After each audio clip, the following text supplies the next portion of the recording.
Marien from Yachts, Mermaids, and OMG, we made it, our first year in this platform and recording this show. So wow, thank you, the viewers, for supporting us, because without you we wouldn't have a show. Thank you all the guests that came on and collaborated with me, because without you we wouldn't have been able to explore all the topics that really need more attention, and they need to be spoken more often and freely inside the yachting industry in order to create change, awareness, change, and transformation. And thank you, Rhea from Yachting International Radio, for creating this platform and show, and for allowing me to be able to host it and be the leading voice. So yeah, this show I wanted to showcase the most controversial shows throughout the year. We recorded 46 shows. That is insane to even say it out loud. So we're gonna show some of them, and it's basically gonna give you a really awesome short review on what this show is about. Without further ado, although I must say, if you are easily offended, then do not watch. Let's get this rolling.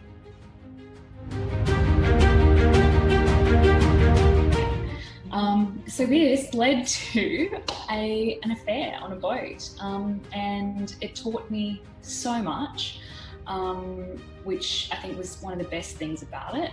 It also absolutely ripped me apart from the inside out, and it caused me to take a year off yachting, but it also led me to the love of my life. I just wonder, the dynamics of boat life, what do you feel, how does that potentially could affect us in making different judgments or choices, right? Taking choices. Yeah, I think you hit the nail on the head there with definitely it's an isolated situation on board a vessel, and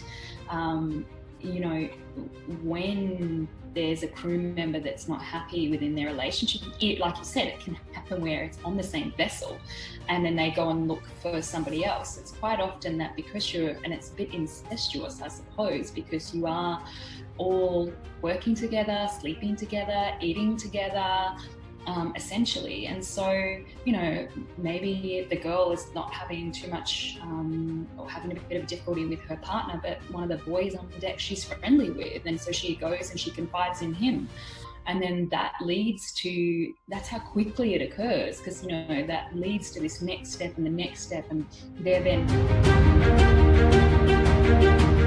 We had a scenario in which he put a person that was senior to me in a position, and then a few of us had some negative relationships with this person, and then it so happened that in one evening he went out and he sexually harassed one of the girls on the boat, and I wasn't there at the time, but then I heard about it the next day, and for me that was unforgivable. I don't want to work with a person like that, so I confronted the person and confirmed that it was true, and then I marched him straight to the captain and I said, he's no longer working for us anymore. I'm done. We're not. It's me or him. I'm not working on a boat with a person like this. You can't treat people like that. And my captain gave me full support. He also confirmed it was true. He got the information from the people. We kept him on the boat because we needed him for minimum manning, but 3 days later we got rid of him. And he was a senior person on the boat. So, if I saw that person to this day, I'm quite upset with that person. If I was to see them again, I would have some very choice words for it. It's not something that I forgive easily, especially because he didn't show much remorse about the whole thing. But to have that kind of support from the very top felt really good, to know, because I knew if I stomped my feet and made a big ruckus that this guy was going to go. I knew there was no way that my captain wasn't going to support me in that, and support the girl as well. And she actually didn't really think too much of it. Well, she didn't make an open point of it. Who knows quietly she could have been really, really torn up inside, but she didn't present as being particularly too worried about the whole thing. She was upset that someone had taken advantage of her in that way, but she also had that unfortunate, that negative connotation where, you know, boys will be boys. Who was just being a boy. You know, for me, it's unacceptable. We're colleagues. You don't do that to someone you work with. You don't do that to anyone, actually, but, you know, you set the line, especially in the workplace. So yeah, to round that all up, to know that I had the support of the captain, I knew in my heart of hearts I did. I felt really strongly that I could act proactively in that way and firmly, and I got the result I wanted in the end, because we got rid of that guy who was a really bad egg. And I mean, I applaud you, you know, for doing that and for standing up and for setting your boundaries and actually, you know, walking the talk, right? And I think this is really important topic, because one of the things that you just said was that, you know, the mindset of like, oh, boys are boys, this is yachting, you know, all these bullshit stories that we tell ourselves to not confront what we know is not in alignment with our morals and values, you know, and keep ourselves quiet, basically, because we may not want to lose our job, or because whatever we bullshit believe, you know.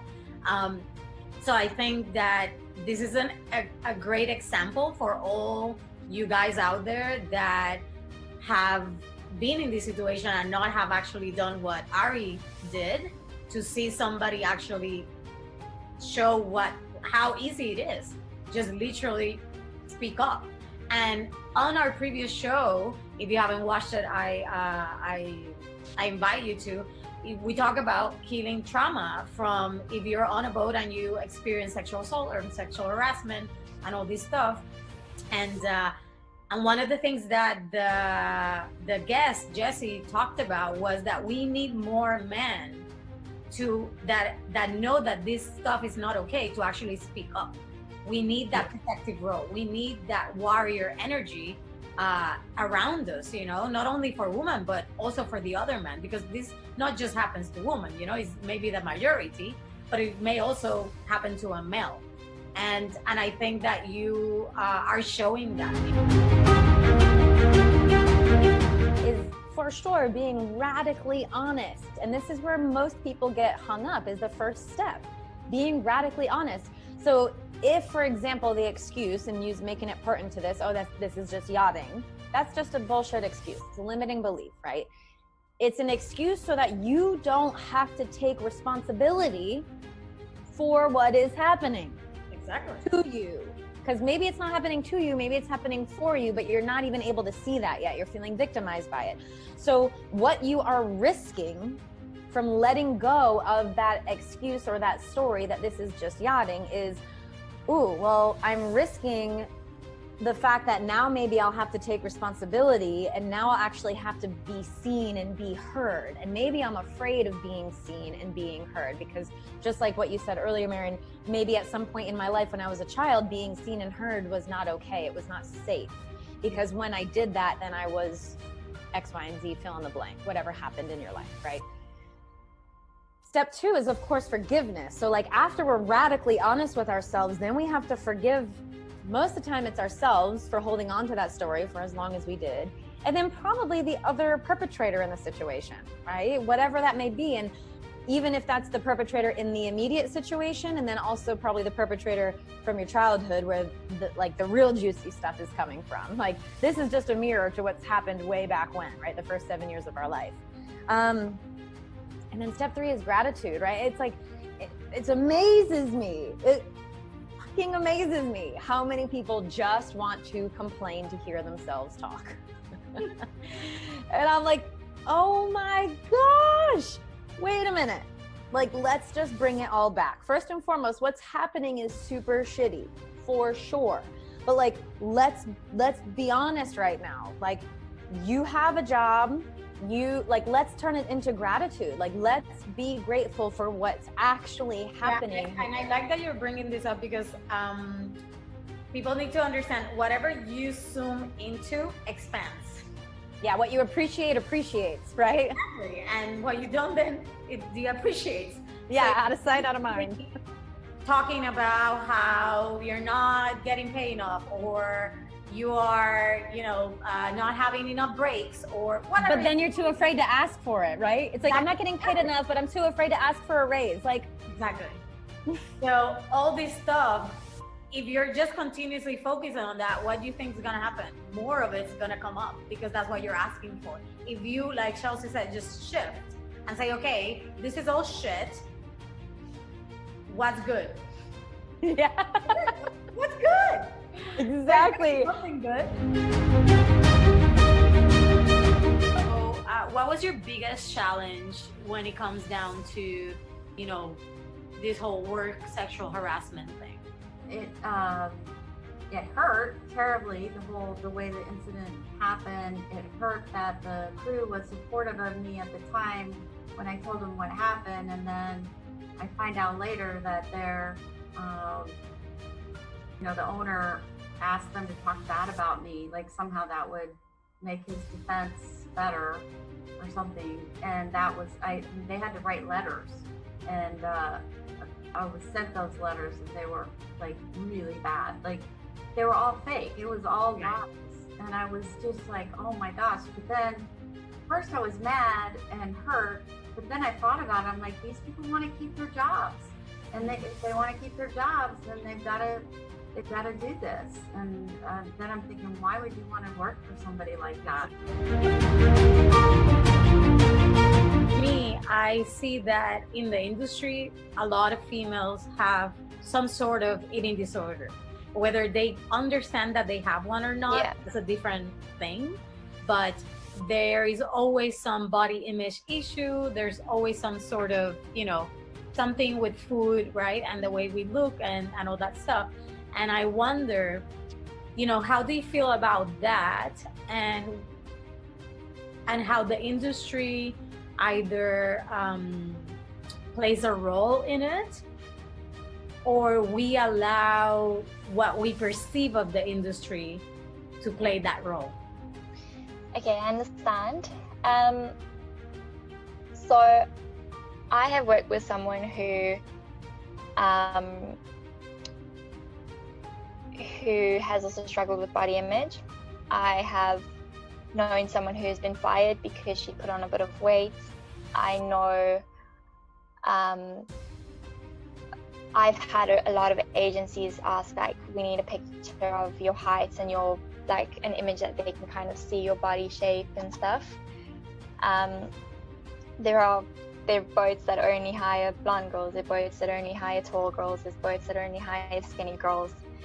I think the industry has unfortunately been built on image. I think it's a lot better now. I think people are becoming more aware of mental health issues and situations that people are going through, and how that the yachting industry shouldn't be just about looks, because it also brings in the whole sexual harassment side. There's been cases in yachting, and it's all, I feel like it all kind of ties into looks and image. But coming back to an eating disorder, I think something like this can stem from people's past. I know mine stemmed from my past, but I think some people in the industry could feel the pressure of not being good enough, of feeling that disappointment in themselves when they didn't get the job that asked them to send in a full body image. It's, and I think that being vulnerable and raw with your team in that situation where you were like, hey, this is what's happening and I'm gonna do this, it also is so inspiring, because they're like, wow, the person who's leading me, who's leading this team, is allowing herself to get help, is allowing herself to really reach out, to make it work, in the middle of this whole hectic season. And then that translates to, oh, then I can do the same. If I ever need to speak up, I know I can go to her. I now know how the captain reacted to, or responded, not reacted, to what could do that situation. So I think overall, to the entire crew, not just the interior team, it really gives an amazing example of what could potentially happen to them if they're in that situation. So it allows them, almost like gives them permission to say, hey, I'm not okay, if that ever happens, you know? Yeah, definitely. And I think that's something that I took on with sharing with the girls as well, was when I came back from my time away, I just sat in the crew lounge in our morning meeting and I totally broke down, and I just said, listen, like the last few weeks have genuinely been the worst weeks of my life. I said, but we are so lucky, and I'm very grateful to be working on a boat where they allowed me that time off. They respected me enough to be like, yep, we understand. We get that you're not just, you know, kind of taking the piss for wanting time off. We get that this is something that really needs to happen. And I just told the girls, like, you know, we are in a place where it's okay to not be okay. And I want to encourage all of you to speak up and talk and have those conversations. And it was really great because, you know, following that, obviously we then had the Stu that with cancer, and that was really difficult. But I think it gave all the girls permission to be like, hey, like, I'm feeling really down today because I want to help her and I don't know how. And it was just this kind of precursor for all of us having this open conversation of like, you know, I'm having a great day and I'm feeling really high and up, and this is why, or, you know, today was kind of crap and this is why. You know, we've just been a lot more honest, I think, which has been really refreshing. And it, I think, equipped our team to be able to support one another and support our really good friend as well, which was so important. You know, we had to be there for her. It's really unfortunate because the doorways to so much growth is through a very painful, oftentimes traumatic experience that we go, oh, wait a minute, everything about this is not okay. And if it's, I mean, I would also say in addition that one other component to that perpetrator no longer having any fuel would be for those men who are capable of recognizing that there's an injustice happening around them. Those voices need to get louder. Yeah. We need an honorable masculine presence. We need the protector role to exist within ourselves as women and in the men around us. So as the men of the world are waking up a little bit more, they're starting to go, wait a minute, so women who sign on to this job are told they're going to be raped? Like, I'm not okay with that. Let me be a person who's also not okay with that, so that this person doesn't have to stand alone. So rather than the men who may be listening now thinking, well, this doesn't really apply to me because I'm a man, it's like, this absolutely applies to you. These are your sisters, your aunts, your daughters, your granddaughters. Like, this is the human community, and it absolutely does apply to you. And I think that role needs to be enhanced as well. We need to have more men stepping into more honorable places and more women using their voices. And I think as women raise their voices, men start looking and going, wait a minute, what's happening here? Oh, I also believe that's wrong. And then you know? Yeah. How long were you on the last boat that you were pregnant? I was with these owners for about just over a year, and then fell pregnant after that. Wasn't planning to fall pregnant, but fell pregnant. Didn't tell the crew or the owners at all. So when I told them around 6 months, it was great. They were all congratulating me, but then 2 days after that, I was told, I can't work on board anymore.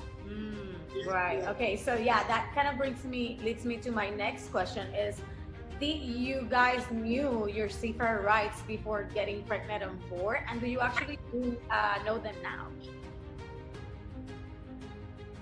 I didn't know mine, to be honest, and I actually only found out when I went to the person. I said, what actually is the situation with this, you know? And she said, technically, as far as and maybe I still don't know them, but as far as I was aware, 5 months was where the insurance would cover me up to. And then after that, I wasn't covered by insurance. And basically there was no, same as you, Rachel, obviously I knew it was happening. I told the owners and the captain, and they were all very happy for me. But it was a case of, I said to my friend, it's maternity leave. It's not maternity leave, it's maternity you leave. you know. Right. Sort of thing. What flag vessel were you? Was your boat on? Sorry? What flag vessel was the boat? Oh, Cayman Islands. Okay, and yours, Rachel? The same. Okay, because there is, it's really interesting because I was reading about it, and depending on where you are, like if you are basically part of the EU, depending on, like if your flag is European base, and also even if your boat is not, but it's European, most of the times in Europe, you actually go under the laws of European laws for maternity, and most of people don't know this. And then on top of that, flags of convenience like Cayman Island, they actually, and Cayman Island is MCA, so for the most part it does go under most of the UK laws, but at least as a minimum, you guys have 2 months that they have to pay you, and they have to let you work up until 26, I think 24, 26 weeks. So that's like the kind of like the norm, but it can go up to like 28. And then you have like even maternity allowance, and even a support maternity, what is it called? I just saw it here. Statutory maternity pay. So they can pay you like up to like 66 weeks. Jeez, I wish I had known that. Exactly.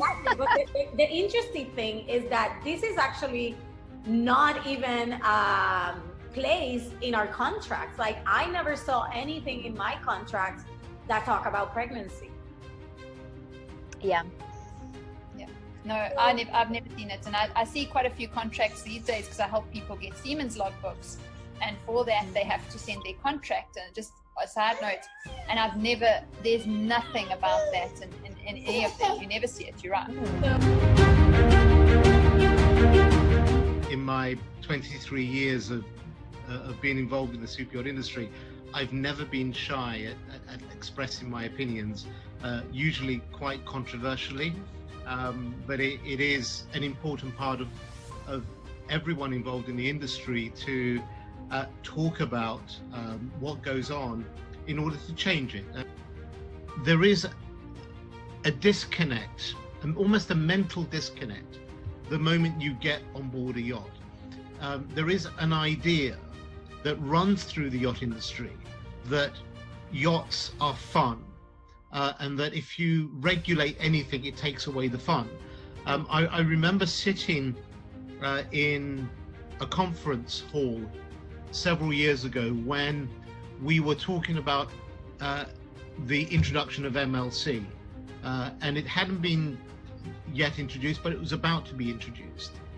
And fairly senior figures within the industry stood up and said MLC should not apply to yachts.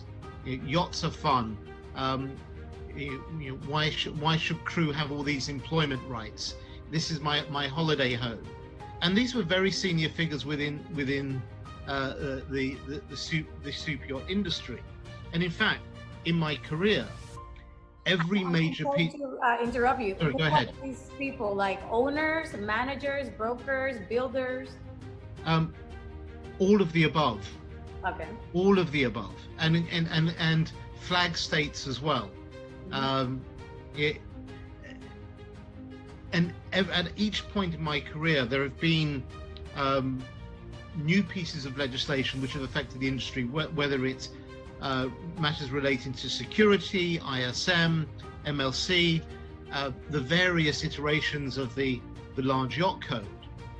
And at each turn, there has been resistance within the industry to apply those bits of legislation, saying, "Oh, this will kill the industry. We shouldn't have these laws." But let us take a step back for a moment and think, what are we dealing with? A yacht is a ship. The fact that it is painted white and it has cinema rooms and jacuzzis and and spas on board. It is a ship. The regulations that apply to oil tankers or anchor handlers or container ships pretty much apply to yachts. They've been slightly modified because of the design and the use of the yacht. But the DNA of international maritime law applies to every ship that sails upon the seas. It is no different. And to own a yacht means to own a ship. And there is a responsibility that comes with that.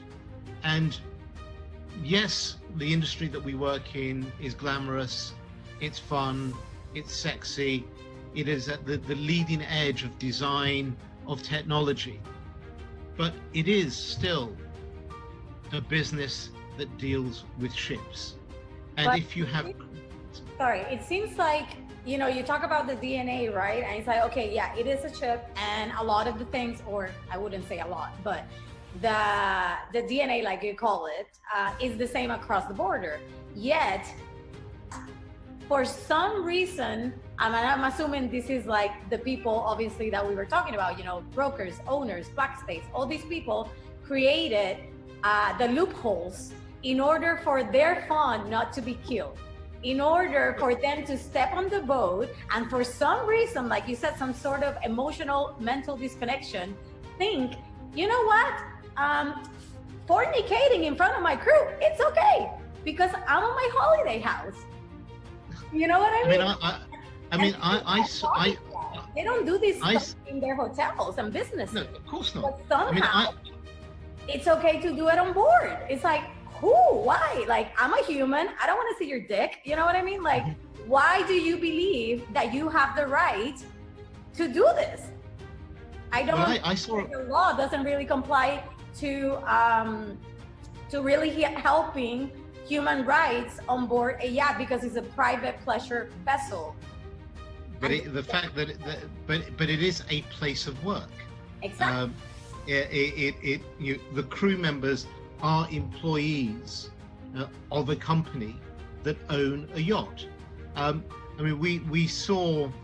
I saw a photograph in the last week of, and it's been suggested to me that it is a yacht captain who is standing on the bulbous bow of a yacht with his back to the camera, butt naked, and that's appeared on social media.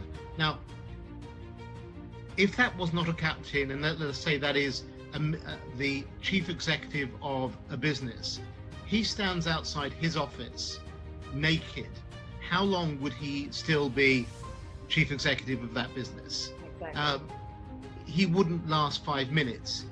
Yet we think that kind of behavior is acceptable in the industry. And what do you think that is?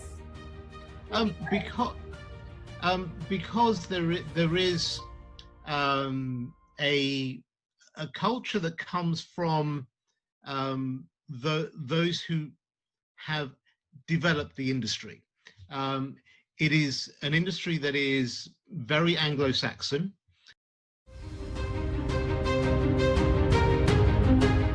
I was under the impression that pretty much everyone went through something like I did.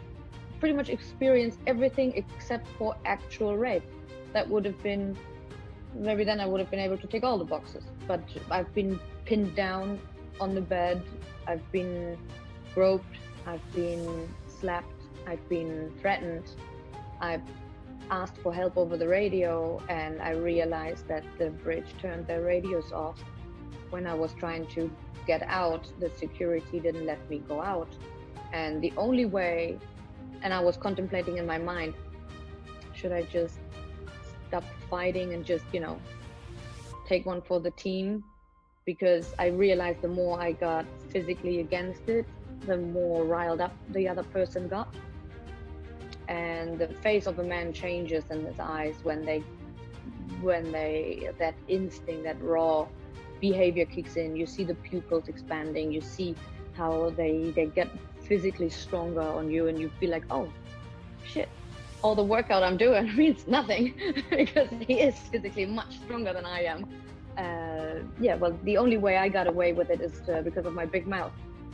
I talked him off me because I've mentioned his son and childhood experiences and the wife and anything to emotionally engage him, and well, kind of talked him off me. And then it got a bit weird where he was then braiding my hair and shared childhood stories of his own. So then you just escaped a very awful experience, and you're just sitting there and someone's going like, yeah, like you're some sort of doll. And go, okay, this was fun. Let me get you a drink.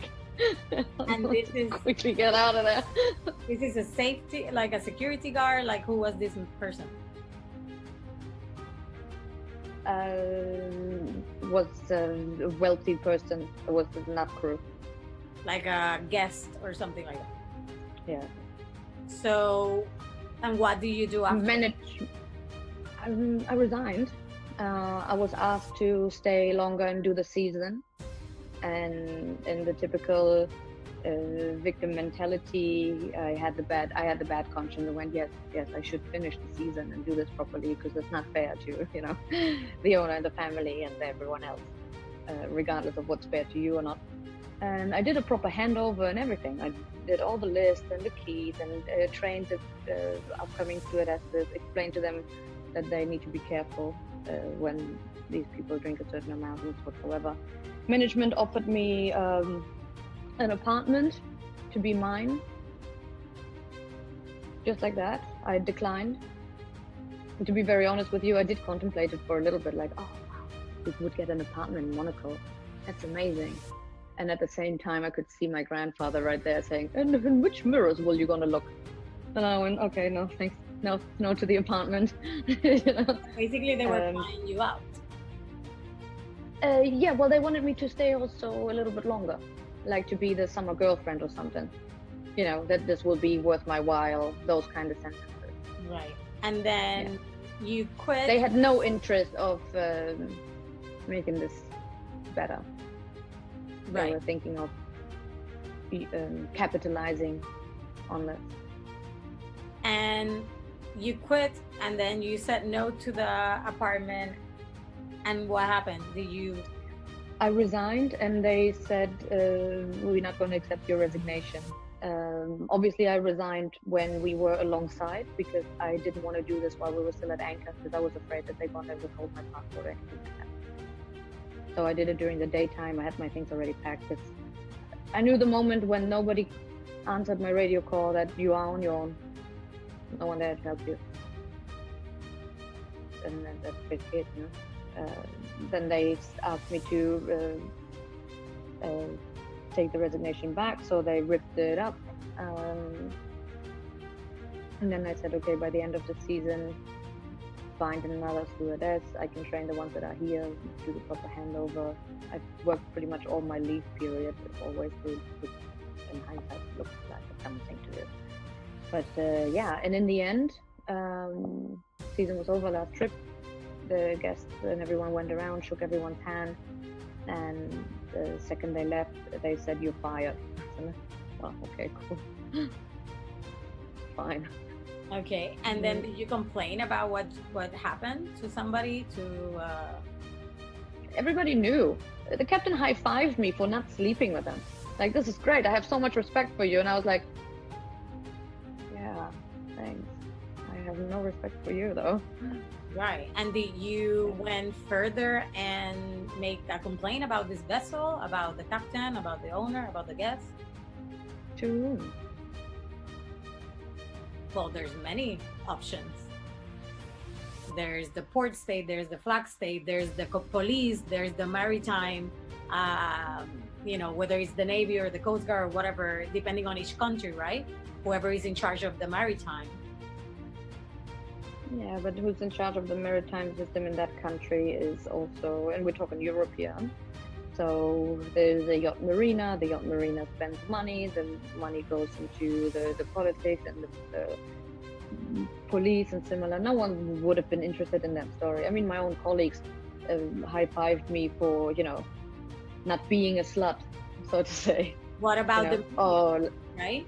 Or they came and said, this is so bad what happened to you, and I have a wife and children, this is so horrible. And I know that they were indirectly apologizing, but also explaining that the only reason why they didn't step in is because they were afraid to lose their job, which funnily enough, I understand. There were occasions before where they made you swim with them at night. Otherwise, they would wake up the other stewardesses. If you don't swim with me tonight, I will wake up the other girls, and they would send security to wake them up. And they cannot lock themselves in the cabin because the captain has the master key and all of that. While the managers are sitting on the aft deck with them at the same time, enjoying an evening, discussing business. You're then forced to strip and swim. So on these occasions, they would come and apologize as crew members later, but there's not much they can do either. And then what? You walk as crew symbolically off the boat together? Wait. There's not much they can do, or there's not much they are willing to do? Because there's a lot they can do. Well, is there though? Yes. Management should have done something. But why do we always have to say government has to do something, management has to do something? What about us, the ones that are going through it, the crew, that we're more than them? We are higher numbers. We're the ones in the middle of it. Why are we not taking the fucking responsibility and doing something when we see shit is not okay? I expect, or what I hope, is with the polls and with an interview like this, or with an interview with another magazine that's coming up, or with the way I forced myself onto the Super Yacht group, Martin Redman, forcing them to take this topic up for the next Super Yacht Forum, with all the white boys clubs there are, and usually sit at the table. I demand a seat to speak on behalf of crew and women and people of color. One thing that I noticed, and I may be wrong, I don't know, but what I have noticed is, like, especially in the Caribbean, because yachts go to the Caribbean for the winter season, there's one of the islands, actually St. Martin, there's a lot of what do you call it, clubs, for strip clubs and all this, right? Yeah. And all these women are here from Eastern Europe, the majority, or from Colombia or Venezuela or something like that, and they have dancing visas. Yeah, right. They love Russian girls. They love Eastern European girls because they have light eyes, like a darker skin but light eyes, and they're very blonde, blue-eyed, tall.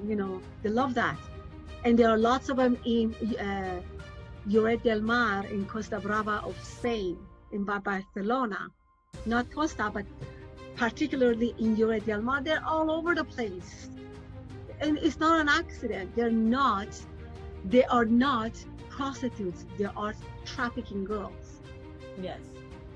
What can you do? You cannot get involved with the Spanish police to stop that. They know they're there. And there are lots of yachts in Spain, like in Palma de Mallorca. There are a hell of a lot of yachts, and there's a hell of a lot of trafficking going on from Ibiza to Mallorca to the Canary Islands. And it becomes real when someone like me, all of a sudden talk about it, because it happened to me. But a lot of private investigators didn't happen to them. They don't do these kind of cases. Right. They focus on, criminal cases or insurance or whatever. But this became my life. This is 80% of my work now, because bringing awareness to the subject of sex trafficking, child abductions is everything that I care about.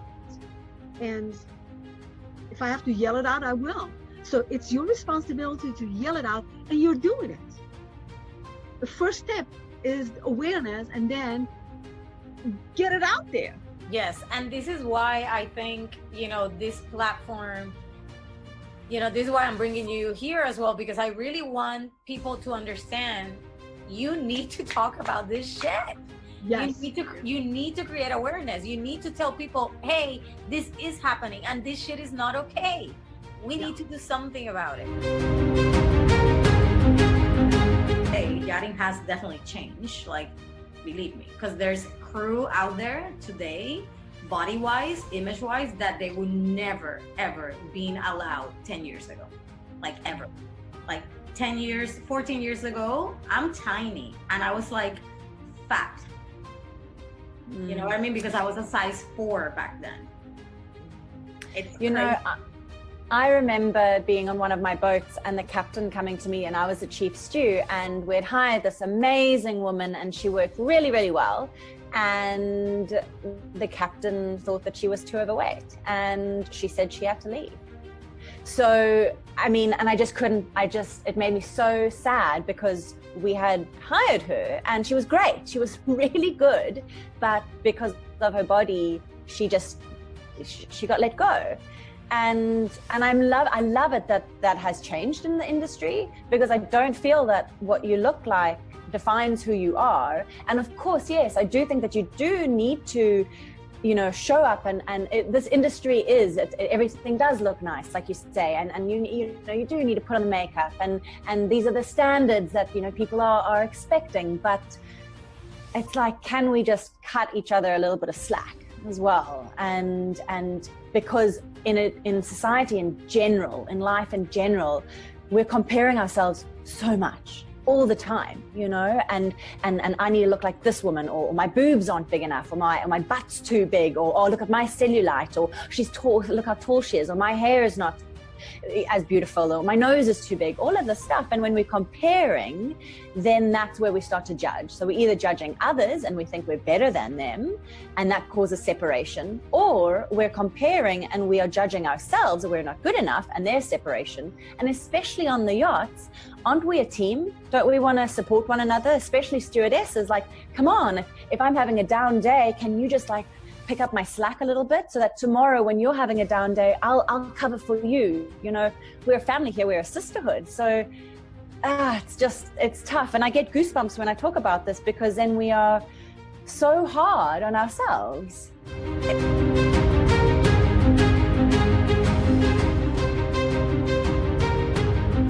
Reality we are facing, we're alone, which stranded, if you want to call it that way, with a bunch of strangers that, some of them may look good to you at the beginning, some of them in the middle of the trip may start looking good, and at the end so so now you have choices. Some at the end start looking like the ripest peach in the world. Yeah. And you just want to bite. How about we give some advice to those out there that are feeling us, that are resonating with us, that know the pain that we all go through when we are at sea for so long without having sex? What's the advice that comes up for you? How can they deal when when they're like going crazy, because climbing walls. Yeah, people start getting snappy, and and of course. Find something that you like and that helps you take the stress out, which obviously with our schedules is not always the easiest thing, but be honest. If you like having a toy to please yourself, bring it with you. That's what I do. It definitely helps. What else? I don't know. I also meditate and I do my intentions in the morning, so that also helps. Cold showers. Cold showers also help. Snap you out of it. As I've gotten older, I've learned to listen to my body and just to try and give it what it needs. So, whether it's a cuddle or a hug, like sometimes I'll just go to crew member and say, can I have a hug? Yes. And I just grab them and hug them, and obviously with their permission. And like sometimes, again, It's not just about sex or climaxing. Sometimes Yes. it's just like intimacy, you know what I mean? That I think maybe some of the things that one of the things I really wanted to highlight, which I think I did say quite a few times in last interview, but maybe it got lost in translation, is that I never ever disregard the fact that sexism exists in the industry. What I'm trying to say is you should not use it as a tool to blame for your lack of successes. You shouldn't say I'm not getting a job because I'm female and sexism exists. That is a weak excuse, and I stand firm by that.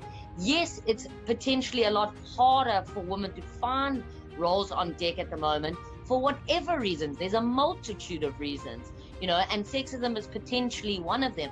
But if you are good enough and you work hard enough and you've proven yourself and you've got a good reputation, that always stands for itself. And I think one of the questions that came back, or one of the comments, was that I'm fortunate enough not to have experienced discrimination. That's not true. I have been discriminated against based on my sex.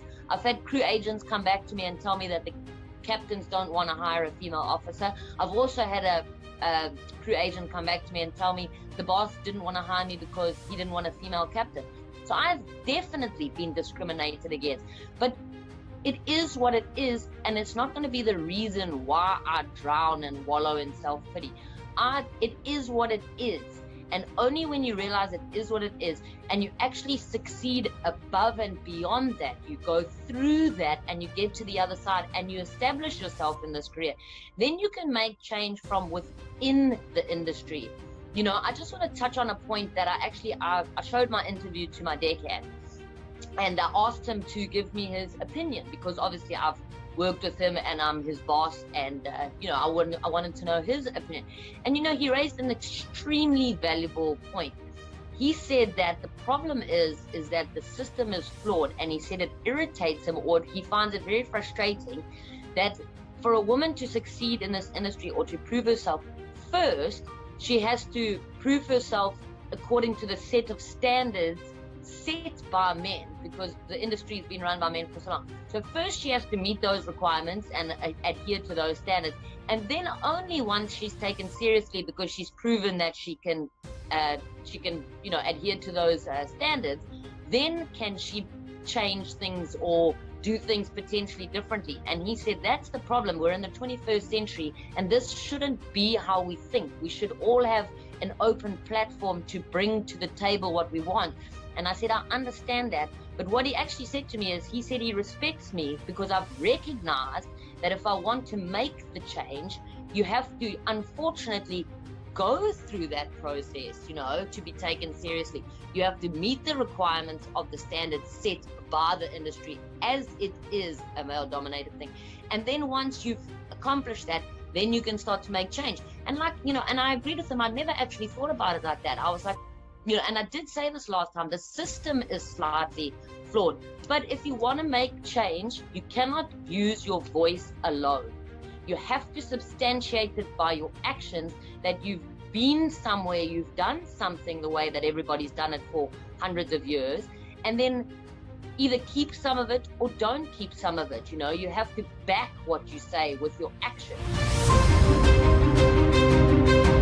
Probably the biggest problem with understanding what your rights are is because there are so many different laws that apply. So if you think about the world and how big it is and how many different countries there are, they have different flag states. So you've all heard of a flag state, that flag that you put up on watch, that's your flag state, all right? And the majority of larger yachts are Cayman flagged. I mean, obviously Malta, UK, you do get a lot of different flags, even just within the yachting environment. And so, your first kind of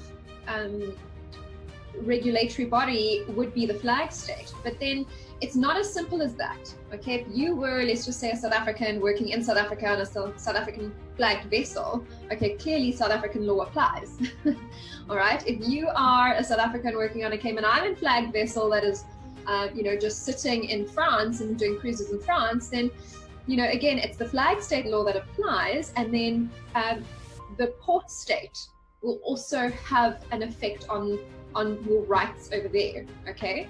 And then just talking with regards to private and commercial, again, there's been huge developments made in the international seafarer community with regards to seafarers' rights, and MLC being that, you know, the biggest one. It's kind of regarded as the Seafarers' Bill of Rights, but that doesn't apply to every single yacht. So essentially, if you're working, the analogy that I can give to you, and it's a very crude analogy, is think of it like working. So if you're working on a smaller private yacht, essentially you're working, it's like working in somebody's private household, whereas if you're working, you know, on a big commercial tanker, it's like working in a big, you know, for a big company, you know, and again, usually then what happens is that you get people who band together and they form a union, and then they are the ones who say, we demand better pay, we demand more rights, we demand fair working hours.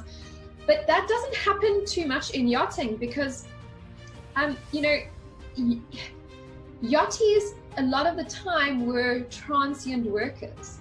So it's very difficult to you know, yes, let's start something, let's start a movement, let's start a union, and then 2-3 years down the line, half those people have moved on.